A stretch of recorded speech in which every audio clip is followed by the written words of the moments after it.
asked for this.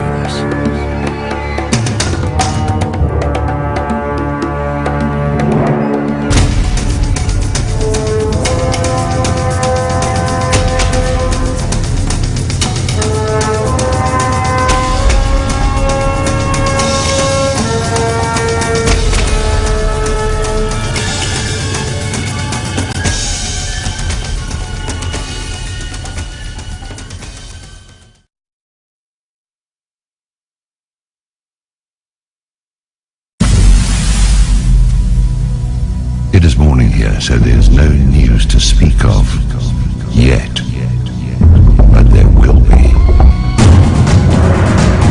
It's clear as crystal that the root of all evil is exactly that, and those in whom it is blooming are the enemy of humanity.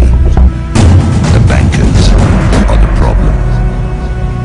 The bankers manufacture recessions and depressions to exert a greater control over social and political structures.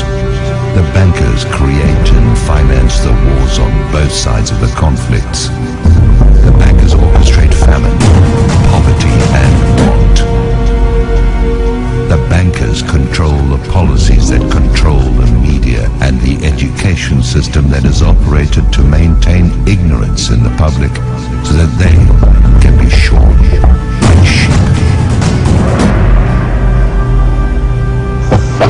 The bankers launder the drug money and keep drugs illegal. The bankers are the problem. The international banker is the scum of the earth, and they have to be brought to account. What will accomplish this? There are several possibilities. One of them is a real run on Wall Street, where the public goes into their offices and dispenses frontier justice on their person. The other is some kind of cosmic intrusion of forces that I won't begin to speculate on. And the other is some kind of financial miracle in which they actually wind up broke. But I don't know how something like that would work. The most likely is the combination of the first two, with the second channels through the first. Once the cost of food, lodging and fuel hits a certain point, the public will be universally galvanized by the force that builds up from the pressure of their asses against the wall. We can be there in a few days. Once the system begins to collapse, it will have its own speed of free fall, and things will move at a spectacular rate of change. It will be like the way weather can suddenly transform in the South Seas. At the point when this begins to occur, the probability of global conflict will accelerate to maximum thrust. This is the primary truth about imperial currency activity. When the money goes south, violent attention goes east.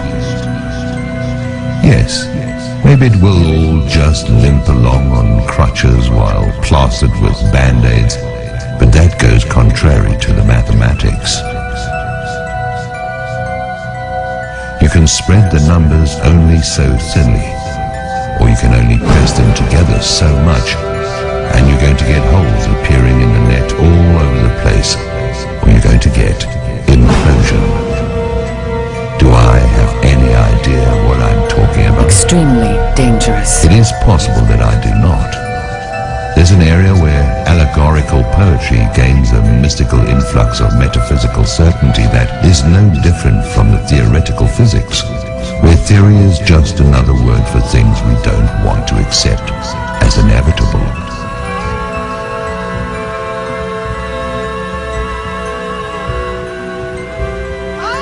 Maybe freedom is just another word for no one left to screw. It stands to reason that sooner or later the public will have no further option but to declare open season on the bankers. They'll be hunted down as the be-all and end-all of everything dangerous and wrong. They are a plague and a pestilence as bad as any epidemic. They are the whiskey and yellow fever blankets on the reservations of ordinary life. They are anthrax contracts masquerading as sweet and low. They are the long-standing source of the majority of humanity's problems and have little competition except for the ubiquitous presence of ignorance and impossible dreams. Whoever these bankers are, that is who they are. When the shit hits the fan, as it is going to do at any moment, the guilt of the banksters is going to stand out like zits on a beauty queen.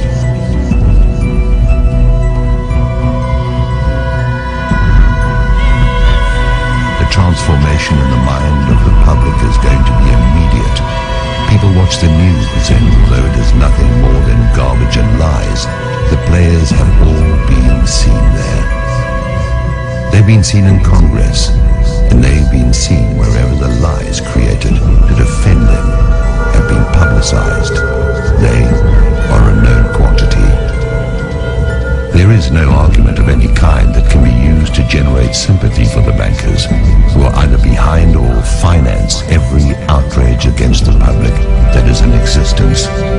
Now, their day is at hand, and they show no signs of having any kind of clue. They sit at their vanities and admire their image like Marie Antoinette. They whoop it up like Louis XVI in Versailles, surrounded by gold leaf wallpaper and sycophants, while they diddle the sons and daughters of a dying empire that they brought to pass. There is mercy to be found here, but none of it can be for the banksters who have acted with none in their intentional efforts to beggar, mutilate, maim and destroy anyone and everyone who is not them. That mercy is for the public who, like Lefty, only did what he had to do. I try to get my heart and head around it.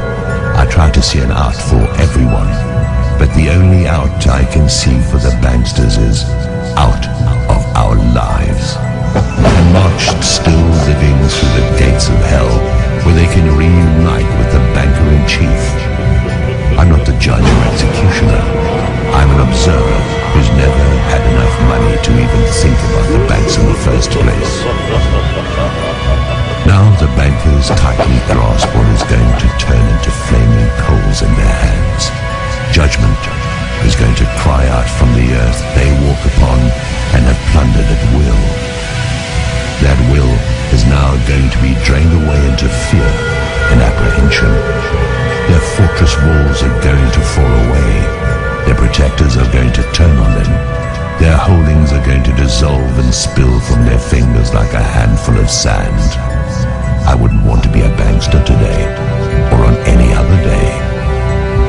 The existence of a system has kept them safe. This corrupt system has allowed for some kind of life for those preyed upon until now. Now it has turned upon those whose compliance has been forthcoming for so long.